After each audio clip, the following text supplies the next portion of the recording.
HSA ഇനി free ആയി പഠിക്കാം. 20 ലക്ഷം രൂപ വരെ നിങ്ങൾക്ക് സ്കോളർഷിപ്പ് നേടാം. CC നിങ്ങളെ അധ്യാപകരാക്കും. For more details 8589083568. ഹായ് ആൾ, എല്ലാവർക്കും നമസ്കാരം. ഞാൻ ശില്പ. കേഡറ്റ് പരീക്ഷയ്ക്ക് തയ്യാറെടുക്കുന്നവരാണോ നിങ്ങൾ? കുറച്ച് പേരൊക്കെ കുറച്ച് പ്രാവശ്യമായിട്ട് പരീക്ഷ എഴുതിയവരുണ്ടാകും. വളരെ കുറച്ച് പേര് പുതിയതായിട്ട് എഴുതാൻ പോകുന്നവരും ഉണ്ടാകും, അല്ലേ? അപ്പോൾ ഏത് തന്നെയാണെങ്കിലും നിങ്ങൾ ഈ പറയുന്ന വീഡിയോ കൃത്യമായിട്ട് അവസാനം വരെ കാണുക. അപ്പോൾ കഴിഞ്ഞ പ്രാവശ്യമൊക്കെ എഴുതി പാസ്സാവില്ല, അതായത് ഏകദേശം പാസ് മാർക്കിനോട് അടുത്ത് നിൽക്കുന്നുണ്ട്, പക്ഷെ 1-2 മാർക്കിന് പാസ്സാകില്ല എന്നൊക്കെ വിചാരിച്ചിരിക്കുന്ന ഒരുപാട് സുഹൃത്തുക്കളുണ്ട്. അപ്പോൾ അവർക്കൊക്കെ വേണ്ടിയിട്ടാണ് ഈ ഒരു വീഡിയോ. അതുകൊണ്ട് തന്നെ സ്കിപ്പ് ചെയ്യാതെ അവസാനം വരെ കാണുക. അപ്പോൾ ഈ ഒരു കേട്ടറ്റ് പരീക്ഷയുടെ ആവശ്യകത എന്താണ് എന്നുള്ളത് നിങ്ങൾ ആരെയും പറഞ്ഞ് പഠിപ്പിക്കേണ്ട കാര്യമില്ല. കാരണം TTC, DLED, B.Ed ഇതുപോലുള്ള കോഴ്സുകൾ നിങ്ങൾ എടുത്തപ്പോൾ തന്നെ നിങ്ങൾക്കറിയാം, ഇതുപോലുള്ള ഏതെങ്കിലുമൊക്കെ എലിജിബിലിറ്റി എക്സാം പാസ്സായാൽ മാത്രമാണ് നിങ്ങളുടെ ആ ഒരു കോഴ്സിന് വാല്യൂ ഉള്ളൂ, അല്ലെങ്കിൽ ആ ഒരു എലിജിബിലിറ്റിക്ക് വാല്യൂ ഉള്ളൂ എന്നുള്ള കാര്യം നിങ്ങൾക്കറിയാം. അപ്പോൾ കേഡറ്റ് പോലെയുള്ള പരീക്ഷയ്ക്ക് തയ്യാറെടുക്കുമ്പോൾ കുറച്ചധികം കാര്യങ്ങൾ നമ്മൾ ശ്രദ്ധിക്കണം. ഒരുപാട് ആൾക്കാർ 10 പ്രാവശ്യവും 8 പ്രാവശ്യവും ഒക്കെ എഴുതി പാസ്സാകാതെ പോകുന്നവരുണ്ട്. എന്തുകൊണ്ടാണ് ഇങ്ങനെയുള്ളവർ പാസ്സാകാതെ പോകുന്നത്? നമുക്കൊന്ന് നോക്കാം. അപ്പോൾ കേട്ടറ്റ് പരീക്ഷയ്ക്ക് കൃത്യമായിട്ടൊരു സിലബസ് തന്നിട്ടുണ്ട് പരീക്ഷാ ഭവൻ, അല്ലെ? അപ്പോൾ കാറ്റഗറി 1 എടുക്കുകയാണെന്നുണ്ടെങ്കിൽ കൃത്യമായിട്ടുള്ള syllabus psychology, EVS, maths, English, അതുപോലെ തന്നെ മലയാളം, എല്ലാത്തിനും കൃത്യമായിട്ടൊരു സിലബസ് തന്നിട്ടുണ്ട്. ഇനി നിങ്ങൾ ഒരു ക്വസ്റ്റ്യൻ പേപ്പർ എടുത്ത് നോക്കുക. പ്രീവിയസ് ആയിട്ട് വന്നിട്ടുള്ള അല്ലെങ്കിൽ പ്രീവിയസ് ക്വസ്റ്റ്യൻ പേപ്പർ എടുത്ത് നോക്കുമ്പോൾ എത്രത്തോളം ഭാഗങ്ങൾ ഈ സിലബസിൽ നിന്ന് വന്നിട്ടുണ്ട് എന്നുള്ള കാര്യം നിങ്ങളൊന്ന് നോക്കുക. അപ്പോൾ എഴുതിയവരാണ് എങ്കിലും, കഴിഞ്ഞ പ്രാവശ്യമൊക്കെ എഴുതിയവരാണ് അല്ലെങ്കിൽ പുതിയതായിട്ട് എഴുതുന്നവരാണ് എങ്കിലും നിങ്ങളിത് ചെയ്തു നോക്കുക.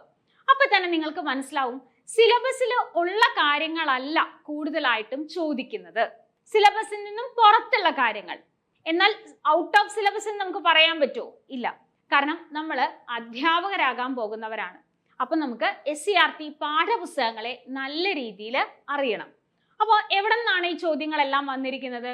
പാഠപുസ്തകങ്ങളിൽ നിന്നാണ് വന്നിരിക്കുന്നത് എന്ന് നമുക്ക് മനസ്സിലാക്കാം. അപ്പോൾ ഒരിക്കലും ഒരു കേട്ടറ്റ് പരീക്ഷയ്ക്ക് പഠിക്കുമ്പോൾ നമ്മൾ സിലബസ് അങ്ങനെ തന്നെ പകർത്തി പഠിച്ചതുകൊണ്ട് നമുക്ക് പാസ്സാകാനായിട്ട് പറ്റില്ല. ഒരുപാട് കൂട്ടുകാർക്ക് ഈ ഒരു അബദ്ധം സംഭവിക്കാറുണ്ട്. ഒരുപാട് പേര് ഏത് തന്നെ കാറ്റഗറി എഴുതുമ്പോഴും ആ സിലബസിലുള്ള കാര്യങ്ങളെ മാത്രം പഠിച്ചുകൊണ്ട് അല്ലെങ്കിൽ ആ കാര്യങ്ങൾ മാത്രം മനസ്സിലാക്കിക്കൊണ്ട് എക്സാം ഹാളിലേക്ക് പോകാറുണ്ട്. പ്രീവിയസ് ക്വസ്റ്റ്യൻ പേപ്പറുകൾ കൃത്യമായിട്ട് മനസ്സിലാക്കാതെയും അല്ലെങ്കിൽ അതിന്റെ പാറ്റേണുകൾ എന്താണ്, മാറി വരുന്ന പാറ്റേൺ എന്താണെന്ന് മനസ്സിലാക്കാതെയൊക്കെ പരീക്ഷാ ഹാളിലേക്ക് പോകുന്നവരുണ്ട്. ഇനി നിങ്ങൾക്ക് ചെയ്യാൻ പറ്റുന്ന മറ്റൊരു കാര്യം എന്താണെന്ന് വെച്ച് കഴിഞ്ഞാൽ പ്രീവിയസ് ക്വസ്റ്റ്യൻ പേപ്പറുകളെ കൃത്യമായിട്ട് മനസ്സിലാക്കുക എന്നുള്ളതാണ്.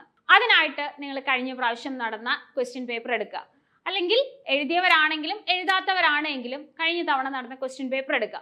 ഓരോ ക്വസ്റ്റ്യൻസും ഏതെല്ലാം ഭാഗങ്ങളിൽ നിന്നാണ് വന്നത് എന്ന് നോക്കുക. ഇപ്പൊ മാത്സ് ആണ് എങ്കിൽ സംഖ്യകൾ എന്ന് പറയുന്ന ഭാഗത്ത് നിന്ന് എത്ര ചോദ്യങ്ങൾ വന്നിട്ടുണ്ട്, അതുപോലെ തന്നെ സംഖ്യാശ്രേണികൾ, അല്ലെ? പിന്നെ വരുന്നതാണ് ദശാംശ സംഖ്യകള്, അതുപോലെ തന്നെ ശതമാനം, ജോമെട്രി, ഇതുമായിട്ട് ബന്ധപ്പെട്ടിട്ടുള്ള ചോദ്യങ്ങൾ. അപ്പൊ അതൊക്കെ എത്ര മാർക്കിന് വന്നിട്ടുണ്ട്, ഏതൊക്കെ ക്വസ്റ്റ്യൻസ് ആണ് വന്നിരിക്കുന്നത്, അങ്ങനെയുള്ള കാര്യങ്ങളെ നിങ്ങൾ മനസ്സിലാക്കാം. അതേപോലെ തന്നെ അതിന് മുൻപത്തെ ക്വസ്റ്റ്യൻ പേപ്പർ എടുത്തു കഴിഞ്ഞാൽ ഇതേ ടോപ്പിക്കിൽ നിന്നുള്ള ചോദ്യങ്ങൾ തന്നെ വീണ്ടും റിപ്പീറ്റ് ചെയ്ത് നമുക്ക് മുൻപും കാണാൻ പറ്റും. അപ്പോൾ സ്ഥിരമായി ചോദിക്കുന്ന കുറച്ച് ഭാഗങ്ങളെ നമുക്ക് മനസ്സിലാക്കാം. അതുപോലെ തന്നെ ക്വസ്റ്റ്യൻ പാറ്റേൺ എങ്ങനെയാണ് എന്നുള്ള കാര്യവും മനസ്സിലാക്കാനായിട്ട് പറ്റും. അപ്പോൾ കഴിഞ്ഞ പ്രാവശ്യം എഴുതി പരാജയപ്പെട്ടവരുടെ ഒരു കാരണങ്ങളാണ് ഞാൻ പറയുന്നത്. ഒന്ന്, സിലബസ് മാത്രം അടിസ്ഥാനമാക്കി പഠിച്ചതുകൊണ്ടും അതുപോലെ തന്നെ പ്രീവിയസ് ക്വസ്റ്റ്യൻ പേപ്പറുകളെ കൃത്യമായി അനലൈസ് ചെയ്യാത്തത് കൊണ്ടും തന്നെയാണ് നിങ്ങൾക്കത് കൃത്യമായിട്ട് ക്രാക്ക് ചെയ്യാൻ പറ്റാതെ പോയത്. ഇനി നിങ്ങൾക്ക് ചെയ്യാൻ പറ്റുന്ന മറ്റൊരു കാര്യം കൂടിയുണ്ട്. പാഠപുസ്തകങ്ങളെ മനസ്സിലാക്കുക. അത് കേട്ടറ്റ് കാറ്റഗറി 1 പഠിക്കുന്നവരാണെങ്കിൽ കൂടി നിങ്ങൾ എപ്പോഴും ചിന്തിക്കുന്ന ഒരു കാര്യമുണ്ട്, ഞാൻ 4ാം ക്ലാസ് വരെയാണ് പഠിപ്പിക്കാൻ പോകുന്നത്, അതുകൊണ്ട് 4ാം ക്ലാസ് വരെയുള്ള പാഠപുസ്തകങ്ങളെ ഞാൻ മനസ്സിലാക്കിയാൽ മതി. അല്ല, നിങ്ങൾ കേട്ടറ്റ് കാറ്റഗറി 1 എഴുതുന്നവരാണെങ്കിൽ കൂടി 8ാം ക്ലാസ് വരെയുള്ള പാഠപുസ്തകങ്ങളെ നല്ല രീതിയിൽ നിങ്ങൾ മനസ്സിലാക്കിയിരിക്കണം. പ്രത്യേകിച്ച് സയൻസും അതുപോലെ തന്നെ മാത്സും. ഇപ്പൊ കഴിഞ്ഞ പ്രാവശ്യം കേട്ടറ്റ് കാറ്റഗറി 1ന്റെ ക്വസ്റ്റ്യൻ പേപ്പർ എടുക്കുകയാണെന്നുണ്ടെങ്കിൽ സോഷ്യൽ സയൻസ് ഭാഗങ്ങളിൽ നിന്നുള്ള ചോദ്യങ്ങൾ നിങ്ങൾ കണ്ടു കാണും അല്ലെ. കേരളത്തിന്റെ ഭൂപ്രകൃതിയുമായിട്ട് ബന്ധപ്പെട്ടും അതിർത്തികളുമായിട്ട് ബന്ധപ്പെട്ടിട്ടൊക്കെയുള്ള ചോദ്യങ്ങൾ. ഇതൊക്കെ എവിടെ നിന്ന് വന്നിട്ടുള്ളതാണ്? പാഠപുസ്തകങ്ങളെ അടിസ്ഥാനപ്പെടുത്തി വന്നിട്ടുള്ളതാണ്. ഒരിക്കലും നമുക്ക് അതിനെ EVSന്റെ കാറ്റഗറിയിൽ ഉൾപ്പെടുത്താനായിട്ട് പറ്റുന്ന ഒന്നല്ല അല്ലെ. അപ്പോൾ എങ്ങനെയാണ് ചോദ്യങ്ങളുടെ സ്വഭാവം മാറി വരുന്നത് എന്ന് മനസ്സിലായി. പാഠപുസ്തകങ്ങൾക്ക് അത്രത്തോളം ഈ ഒരു പരീക്ഷയ്ക്ക് പ്രാധാന്യമുണ്ട്. അപ്പോൾ ഞാൻ പഠിപ്പിക്കുന്നത് 4ാം ക്ലാസ് വരെയാണ് എന്ന് കരുതി 4ാം ക്ലാസ് വരെയുള്ള പാഠപുസ്തകങ്ങളെ മനസ്സിലാക്കിയാൽ പോരാ. കാറ്റഗറി 1 എഴുതുന്നവരാണ് എങ്കിൽ നിങ്ങൾ 8ാം ക്ലാസ് വരെയുള്ള പാഠപുസ്തകങ്ങളെ മനസ്സിലാക്കണം. അതുപോലെ കാറ്റഗറി 2 എഴുതുന്നവരാണ് എങ്കിൽ 9, 10 വരെ തന്നെ 10ാം ക്ലാസ് വരെയുള്ള പാഠപുസ്തകങ്ങളും, കേട്ടിട്ട് കാറ്റഗറി 3 ആണെന്നുണ്ടെങ്കിൽ നിങ്ങൾക്കറിയാം 10ാം ക്ലാസ് വരെയുള്ള പാഠപുസ്തകങ്ങളും അതുപോലെ തന്നെ പ്രത്യേകിച്ച് ഫിസിക്കൽ സയൻസ് ആണെങ്കിലും നാച്ചുറൽ സയൻസ് ആണെങ്കിലും ചില ടോപ്പിക്കുകൾ +1, +2 തലത്തിലുള്ള നമ്മൾ പഠിച്ചിട്ടുള്ള കാര്യങ്ങളൊക്കെ 1-2 ക്വസ്റ്റ്യൻസ് ഒക്കെ കയറി ചോദിക്കാറുണ്ട് അല്ലെ. അപ്പൊ അതുകൊണ്ട് നല്ല തറവായിട്ട് SCERT പാഠപുസ്തകങ്ങളെ മനസ്സിലാക്കുക എന്നുള്ളതും നിങ്ങൾ ചെയ്യേണ്ട കാര്യമാണ്.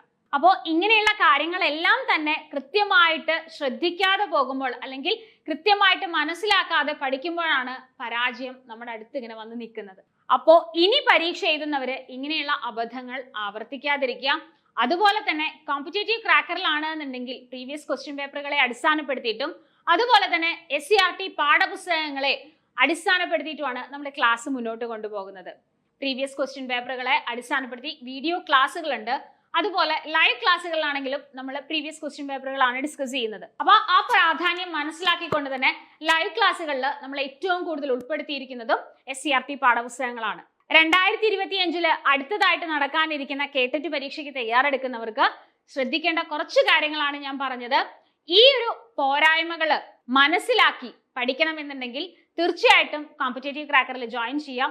കഴിഞ്ഞ കുറെ വർഷങ്ങളായിട്ട് ഒരുപാട് കേട്ടറ്റ് വിജയികളെ സമ്മാനിച്ച കോമ്പറ്റേറ്റീവ് ക്രാക്കറിനോടൊപ്പം തന്നെ ചേർന്ന് പഠിച്ച് ഈ പ്രാവശ്യത്തെ കേട്ടിട്ട് നിങ്ങൾക്കും സ്വന്തമാക്കാം. അപ്പോൾ മറക്കരുത്, ബോർഡ് നമ്പറിൽ കോൺടാക്ട് ചെയ്താൽ കോഴ്സിനെ പറ്റിയിട്ടുള്ള ഡീറ്റെയിൽസ് നിങ്ങൾക്ക് അറിയാനായിട്ട് പറ്റും. ഈ ഒരു ചാനൽ ആദ്യമായിട്ടാണ് കാണുന്നത് എങ്കിൽ സബ്സ്ക്രൈബ് ചെയ്യുക, കൂട്ടുകാർക്ക് ഷെയർ ചെയ്യുക. അടുത്തൊരു വീഡിയോയിൽ കാണാം. താങ്ക്